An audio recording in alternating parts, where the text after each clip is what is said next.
Section 498A ഗാർഹിക പീഡനം. സ്ത്രീ സംരക്ഷണത്തിന് വേണ്ടിയിട്ടാണ് സാർ ഈ വകുപ്പ്. പുരുഷന്മാരെ നശിപ്പിക്കാൻ വേണ്ടിയിട്ടല്ലെന്ന് പറഞ്ഞു പോവാണ്. ഒരു രീതിയും മുന്നോട്ട് പോകാൻ കഴിയില്ലെങ്കിൽ കുട്ടികളൊക്കെ ഉണ്ടാവുന്നതിന് മുന്നേ തന്നെ പിരിഞ്ഞു പൊയ്ക്കോണം. പ്രതികരിക്കരുത്, കാരണം മരിച്ചതൊരു പുരുഷനാണ്. അടുത്തത് നമുക്ക് ഈശ്വര പ്രാർത്ഥനയാണ്.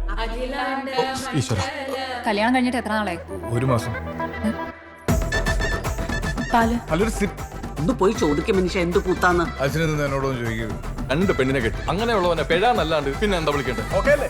എന്തായിക്കോട്ടെ. പക്ഷെ 2ാം കിട്ടാർക്ക് ഒരു 25% ഡിസ്കൗണ്ട് നമ്മളൊക്കെ ഇവിടെ വെച്ച് പ്രശ്നം ഉണ്ടാക്കരുത്. അമ്മേലേ.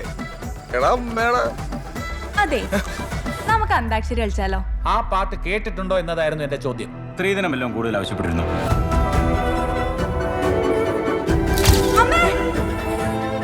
പതിവ്രതയാം ഭാര്യയെ പട്ടിണിക്കിടുന്ന നരൻ പരമഭക്തനായാലും ഗതിയുണ്ടാകും. Objection your honour. താനെന്താ പറഞ്ഞു? 2 അടിക്കട്ടെ. അടുത്ത പണിയാണോ? അങ്ങനെ നിന്റെ ജീവിതം നശിപ്പിച്ചിട്ട് ഒരുത്തി ഉണ്ടാക്കണ്ട. അവന്മാർക്ക് വല്ല പണിയെടുത്ത് ജീവിക്കട്ടെ. സാറ് പറഞ്ഞാണ് കറക്റ്റ്. പുരാണത്തിൽ സീതാദേവിയുടെ മഹത്വം പറയുമ്പോഴും കഥയിൽ ശൂർപ്പണകമാരുമുണ്ട്.